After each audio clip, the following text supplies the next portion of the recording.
Hi everyone, welcome back to your YouTube channel journey with me, etc. etc. etc. Welcome back lahat po ng etc.nians to this YouTube channel. Welcome back again, etc.nians, for watching my YouTube channel today. And now I will cover today is the International Women's Day.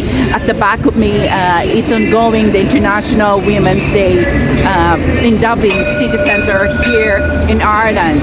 So let's see, we will hear what they are fighting for and what is the women equal rights to the rest of the society, like in general, overall in the society.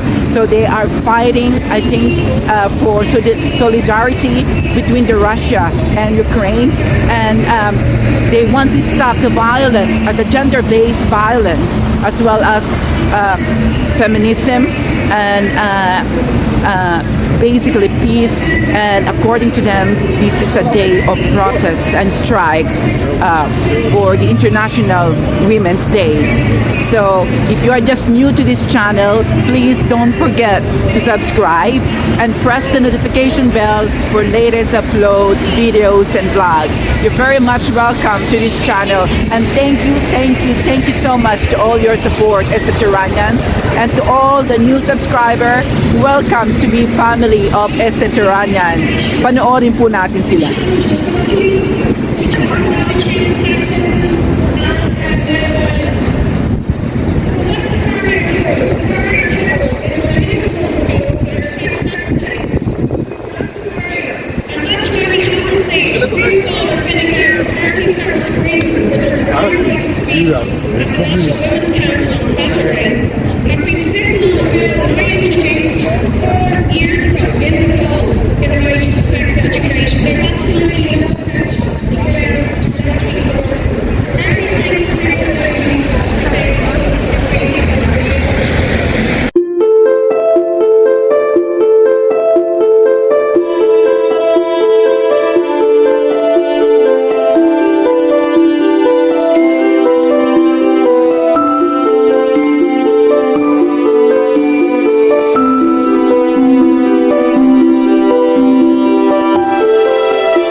Finally, just going to finish up. I think it's important to not forget, even though there are a lot of negative things in the world at the moment, that women workers can achieve great things when we set our minds to it and when we work collectively and in solidarity with each other. And women activists and trade unionists have changed all our lives, even if we don't know it, because they're not always remembered and they are not always commemorated with statues, as some famous male trade unionists are.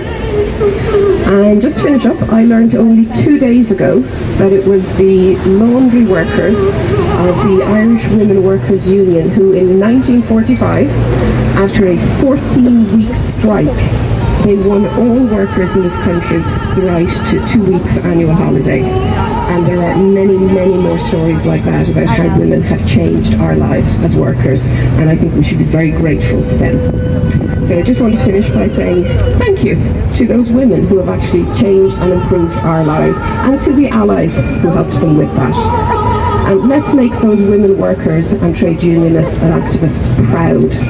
And let's continue to work together to improve the lives of all women. So, happy International Women's Day. Thank you.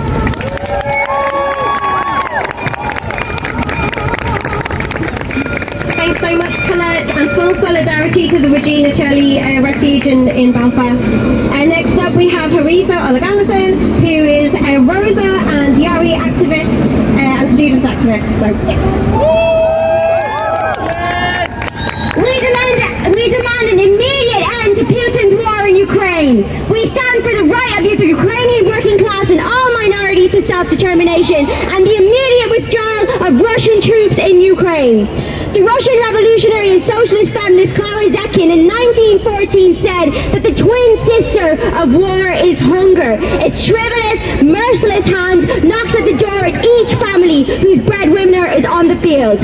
Now, so far in this war in Ukraine, over 13,000 lives have been lost, but we know that the drudgery of war is felt far beyond the front lines.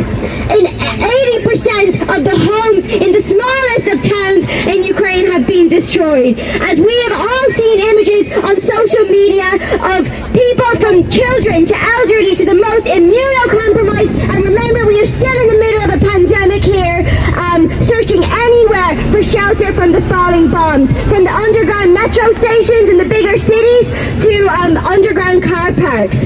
And already before COVID in Ukraine, the country was plagued by poverty and corruption. Before the war, at the end of 2020, the number of Ukrainians who were living on less than $2 a day had skyrocketed to almost 50% of the population.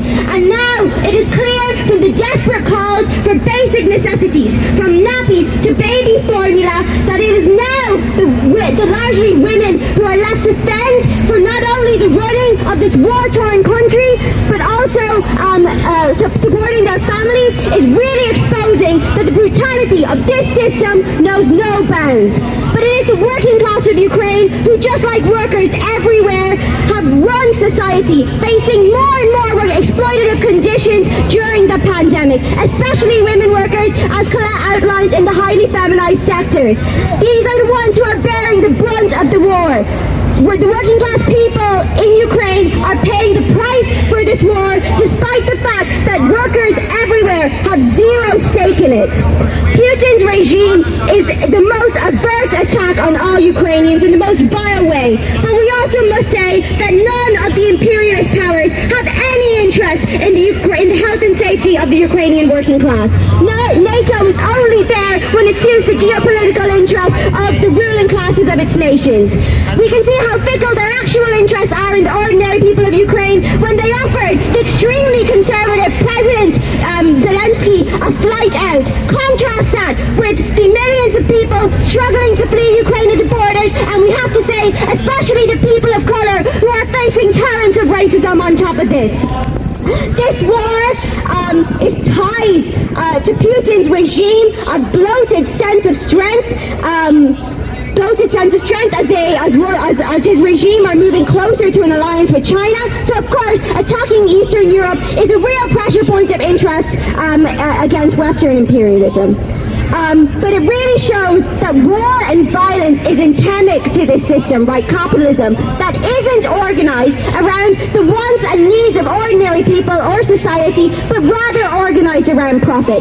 We hardly see any discussion on social media now that in the dire conditions facing Ukrainian women and trans people now, rates of gender-based violence are even more stark. And this is in a country that in 2019, before COVID, bit. Before the war, 75% of Ukrainian women over the age of 15 had experienced sexual assault. From conscription to wars to intimate partner violence, this is a system that strips us working class people of autonomy at all ends. It is in the interest of working class people in Ukraine and around the world. We're not tied to tyrannical capitalist regimes or the ruling government elites anywhere, but in the common international struggle against oppression and exploitation that we are seeing in every country in the world today on International Women's Day. Even in the most horrific repression being faced on the ground in Russia, we are seeing thousands of Russian people risking arrest and risking the safety of the rest of their lives, horrific prison sentences to show solidarity with Ukrainians. And we also have to say that even in the conditions they're facing, Ukrainian people are still resisting. You have seen whole villages coming out and blocking tanks right as they're being invaded. We've also seen even smaller examples, such as dock workers in Merseyside in the UK refusing to load Russian oil and cutting off capitalist distribution at its root. So today we have to remember the traditions of International Women's Day as a day of strike, as a day of struggle, but not remember these traditions to be disregarded in the museums or in the art galleries of history, right? But actually, these are crucial tools for us being able to live livable futures under this cruel system. As we learn from Clara Zetkin and the masses of Russian women who sparked the Russian Revolution 105 years ago today. Okay, let us listen. This is another speaker for International Women's Day. It's nice to know there's principles and perspective about the women's equality, feminism, gender-based violence, and as well as the strike and protest. And they want to be solidarity between the Ukraine and stop war between the Russia and the Ukraine. Let us watch them. People of Ukraine, resisting the brutal invasion of Putin. And we stand with the brave anti-war protesters on the streets of Russia, risking arrest and jail to stand and fundamentally be the future of taking down the tyrant Putin. Rosa Luxemburg said, those who do not move do not notice their chains in Ireland. The repeal movement we move, we notice our chains, and we have to keep fighting for real freedom. That requires a socialist feminist movement. Today, or someday this week in the Dáil, liberal feminists are proposing that a new law is passed in which landlords will be fined for trying sex for rent. I mean, it's maybe a well-meaning gesture, but like, for God's sake, we just need housing. When you allow these people, landlords have that much power, that sort of abuse is going to continue. Tinkering with a few laws is not going to make the difference. We have to uproot this sexist system. Fundamentally, that liberal feminist slowly reform over time is the opposite of what we need. The capitalist hellscape has to be challenged now for the future of the planet and humanity. That's urgent, that's vital. It's not idealistic, it's absolutely necessary. Join us in this Bread and Roses struggle.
the access to education, healthcare, reproductive rights, so many other privileges. We now know that we are not fully there yet, and we cannot take our foot off the pedal just yet. And there's so many more challenges that we have to prioritize: ending gender violence, sexual violence across the intimate relationships. We win. We win.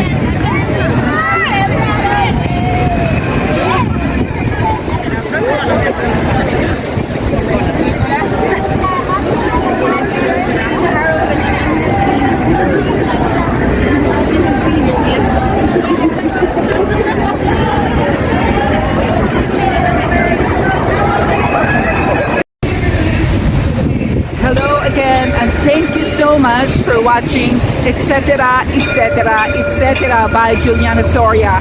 I hope you learned something today, especially those women who are celebrating International Women's Day.